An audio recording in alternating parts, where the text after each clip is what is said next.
पाकिस्तान के खिलाफ जारहत के बाद चीन ने भी भारत को बड़ा झटका दे दिया। चीनी हुकूमत ने जंगनान के मकामात पर कम से कम 27 सरहदी इलाकों को चीनी नाम देकर उसे अपनी खुद मुख्तारी करार दे दिया।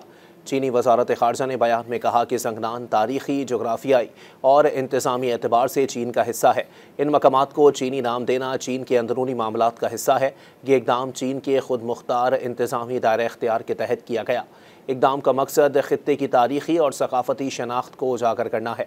भारत जंगनान को अरुणाचल प्रदेश के नाम से अपना हिस्सा करार देता है। चीन जंगनान को जुनूबी तिब्बत का इलाका तस्वुर करता है। दोनों ममालिक के दरमियान मसले पर पहले ही कशीदगी मौजूद थी। गुज़िश्ता साल चीनी वजारत ख़ारजा के तर्जुमान ने जंगनान से मुताल्लिक़ एक सवाल पर कहा था कि चीन भारत सरहद को कभी महदूद नहीं किया गया और उसे मशरिकी सेक्टर, मिडिल सेक्टर, मगरबी सेक्टर और सुकुम सेक्टर में तकसीम किया गया है।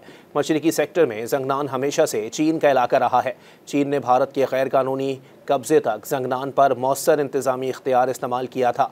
ये एक बुनियादी हकीकत है जिससे इनकार नहीं किया जा सकता। 1987 में भारत ने गैर कानूनी कब्ज़े के तहत चीन की सरजमीन का नाम अरुणाचल प्रदेश रखा था। चीन ने उस वक्त एक बयान जारी किया था जिसमें उसकी सख्ती से मुखालफत की गई थी और इस बात पर जोर दिया गया था कि भारत का इक़दाम गैर कानूनी और कलअदम है।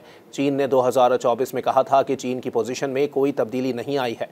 जंगनान में जोग्राफियाई नामों के अवामी इस्तेमाल के लिए चौथा बीज मार्च 2024 में जारी किया गया। चीन के इक़दाम पर भारत ने रद्द-ए-अमल में कहा है कि वो चीन की जानिब से अरुणाचल प्रदेश में मकामात का नाम तब्दील करने के इक़दाम को मुस्तरद करता है। बरतानवी खबररसां इदारे रॉयटर्स के मुताबिक भारत ने कहा कि हिमालय का इलाका भारत का एक लाजमी हिस्सा है। बीजिंग ने माजी में भी अरुणाचल प्रदेश में मकामात के नाम तब्दील किए हैं और ये मसला दोनों ममालिक के ताल्लुकात में एक कशीदगी की वजह बना हुआ है।